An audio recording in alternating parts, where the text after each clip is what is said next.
बेटे मैं ये कह रहा था, वातावरण से क्या होता है बेटे, तू समझता नहीं है वातावरण को। नहीं, हम तो नहीं समझते। आप नहीं समझते तो आप साइकिल लेके चलना और ये देखना कि हवा का कहाँ जाता है रुख। हवा का रुख अगर आपके पीछे होगा 1 घंटे में 10 मील चल लेंगे। हवा का रुख सामने होगा तब आपको 1 घंटे में 5 मील पार करना मुश्किल पड़ जाएगा और आपके सारे के सारे घुटने दुखने लगेंगे और सारे के सारे कचू में निकल जाएगा और आंखों में कूड़ा पड़ेगा सो अलग और आफत आ जाएगी सो अलग। साइकिल कभी इधर जाएगी कभी इधर जाएगी। नाव में अगर हवा पीछे की तरफ चलती है तो नाव तेजी से भागती चली जाती है और नाव आगे की तरफ हो तब तो मल्लाह को कितनी मेहनत करनी पड़ती है आप पता लगाना। लिखवाना भाई साहब, अगर आपकी हवा पीछे की तरफ हो तब तो हमारी नाव बहुत तेज चलेगी और सामने हो जाता तो आफत ही आ जाएगी साहब। बड़ी मुश्किल से एक तो पानी में से नाव खींचना और फिर हवा का सामना करना, फिर हमारे लिए बड़ा मुश्किल पड़ता है। ये मैं क्या कह रहा हूँ, मैं वातावरण का अनुकूलता के लिए कह रहा हूँ। वर्षा ऋतु आती है, वर्षा ऋतु आती है, वातावरण में ठंडक होती है, वातावरण में पानी होता है, पौधे तेजी से उठते हुए चले आते हैं, उगते हुए चले आते हैं। क्यों साहब, हम तो गर्मी में गेहूँ बोएंगे, गर्मी में गेहूँ बोएंगे भाई साहब। जमीन तो ठीक है, खाद भी ठीक है, पानी भी लगा लेंगे, लेकिन वातावरण अनुकूल नहीं है, इसलिए आपको गेहूँ उगेगा नहीं। उग भी जाएगा तो फलेगा नहीं, फलेगा भी तो आपको काम का साबित नहीं होगा। बरसात में बोइए तो बरसात में क्या बात है, बरसात में वातावरण है इसका, पौधा उगाने का, पौधा उगने का वातावरण आता है तो सूखी हुई जड़ें घास की जमीन में होती हैं, जमीन में सूखी हुई घास की जड़ें होती है, कोई पानी लगाने भी नहीं जाता। हवा में जैसे ही नमी आती है बस सब के सब पैदा हो जाती हैं, घास नहीं पैदा हो जाती है, कीड़े मकोड़े पैदा हो जाते हैं, मच्छर पैदा हो जाते हैं, केंचुए पैदा होते हैं। यानी कौन कौन पैदा हो जाता है, ये कौन पैदा करता है, वातावरण। वातावरण के लिए अनुकूल वातावरण जिसमें हम नए युग के अनुरूप परिस्थितियां पैदा कर सकें और नए युग के अनुरूप मनुष्य पैदा कर सकें, इसके लिए हमारे भौतिक प्रयत्न ही काफी नहीं है, बल्कि हमारे सूक्ष्म और आध्यात्मिक प्रयत्नों की भी आवश्यकता है।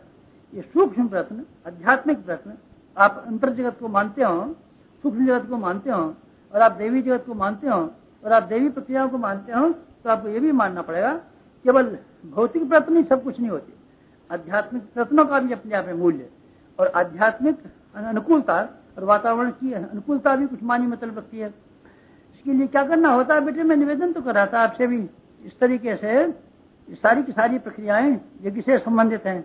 यज्ञ हमारे लिए वातावरण बनाता है। प्राचीन काल में राजसू यज्ञ होते थे और प्राचीन काल में वाजपेयी यज्ञ होते थे। राजनीतिक समस्याओं के समाधान करने के लिए राजसू यज्ञ और सामाजिक और धार्मिक मानसिक समस्याओं के समाधान करने के लिए वाजपेयी यज्ञ।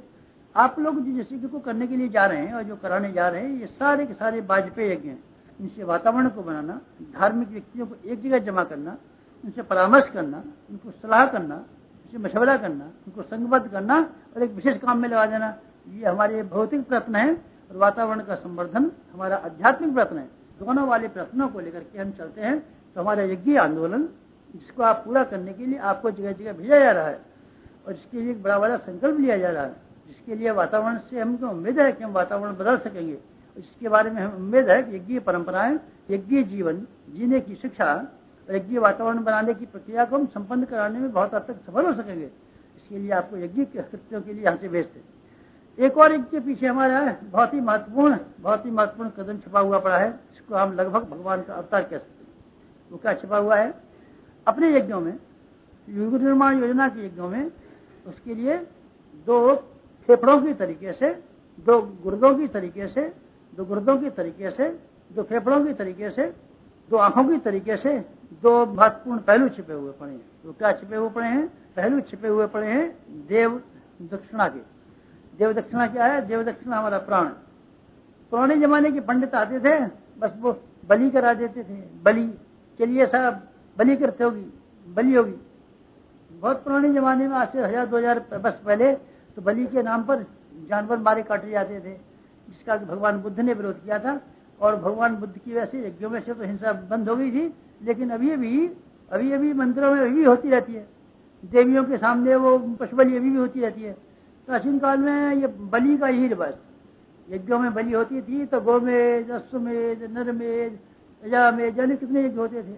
गोमेध मार मार के जानवर हवन करते थे मध्यकाल में। और मध्यकाल में हवन से वहां से छूटा पिंड, तो ये देवी देवता की शक्लें आ गई। अब यहाँ बलि होगी। बलि उसे कहते हैं जिसमें आदमी को अपने दोष और दुर्गुणों का निराकरण करना पड़ता है। सारे के सारे जानवरों की जो गलत अर्थ कर दिए गए, अजा किसे कहते हैं, गो किसे कहते हैं, गो इंद्रिय विकारों को कहते हैं, अजा किसे कहते हैं, आदमी की निष्ठुता को कहते हैं। जितने भी जानवर थे ये आदमी की जानवरों की वृत्तियों के बारे में था, इनको हवन करना पड़ता था। और बलि, बलि किसे कहते हैं, बलि बेटे उसे कहते हैं जिसको हम देवता का उपहार कह सकते हैं। पुराने जमाने में सिर काट करके बलि चढ़ाते थे। बलिदान, त्याग बलिदान, कहो भाई त्याग बलिदान, कहो तुम आपका कुछ त्याग बलिदान है? हमारा सब बहुत त्याग बलिदान है। हमने समाज के लिए बड़ी सेवा की और 2 वर्ष के लिए जेल खाने में गए, इनकी प्रशंसा कीजिए, इनको माला पहनाइए, ये बड़े त्यागी बलिदानी है। क्या बलिदानी है? इन्होंने कष्ट उठाया, इन्होंने ये काम किया, इन्होंने ये काम किए। अच्छे कामों के लिए त्याग करने वाले आदमियों को बलिदानी कहते हैं। अगर आपको हमारी यह वीडियो पसंद आई हो तो इसे लाइक करें, कमेंट और शेयर जरूर करें और हमारे YouTube चैनल ऋषि चिंतन को सब्सक्राइब भी कर लें।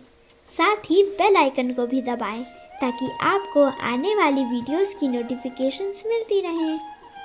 धन्यवाद।